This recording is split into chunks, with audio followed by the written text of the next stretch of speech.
Bhogapuram international airport story కూడా చూస్తే పెద్ద ఎత్తున భూదోపిడీకి ప్లాన్ చేసినాడు ఈ పెద్ద మనిషి ఆయన హయాంలో. 2014 నుంచి 19 మధ్యలో ఆయన ముఖ్యమంత్రిగా ఉన్నప్పుడు మొదట ఈ ఎయిర్పోర్ట్కు 15,000 ఎకరాలు కావాలన్నాడు. ఎందుకు గుర్తుండే ఉంటుంది.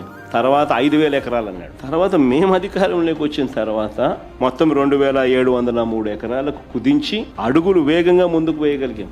మొత్తం 130 కోట్లో ఉన్నటి సాల్వ్ చేయగలిగినాం. భూసేకరణ పూర్తి చేసి 3 గ్రామాలలో సుమారు 400 కుటుంబాలను తరలించి దాదాపుగా 960 కోట్ల రూపాయలు ఖర్చు చేసి ల్యాండ్ అక్విజిషన్ పూర్తి చేసినాం. ప్రధాని గారిని నేనే స్వయంగా కలిసి లేఖలు ఇవ్వడమే కాకుండా రిక్వెస్ట్ కూడా పలుమార్లు చేయాల్సి వచ్చింది. మేము వచ్చిన తర్వాతనే ఎన్ఓసితో పాటు airports authority of India approval, BCAS approval అంటే bureau of civil aviation security approval, ministry of defence approval, ministry of civil aviation approval, environmental clearance, NOC for closure of existing airport INS Dega, NOC from central government, financial closure of all participating banks. ఇవన్నీ కూడా మా హయాంలో జరిగాయి. చివరికి Covid లాంటి కష్టాలు ఎన్నున్నా కూడా అన్ని దాటుకుని ఫోకస్ పెట్టాం. కాబట్టి ఈ ప్రాజెక్టు 2023 మే 3వ తారీఖున ముఖ్యమంత్రి హోదాలో నేను శంకుస్థాపన చేశాను.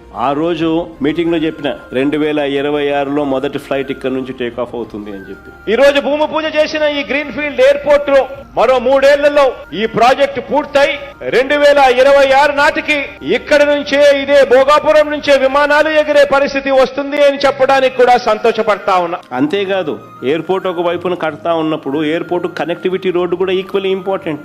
దాని గురించి కూడా అప్పట్లో మేము ఆలోచన చేసినాం. ముఖ్యమంత్రి గారి డ్రీమ్ ప్రాజెక్ట్ అని చెబుతూ అనౌన్స్మెంట్ చేసిన దాఖలాలు. One of the important demand from the Chief Minister is with me.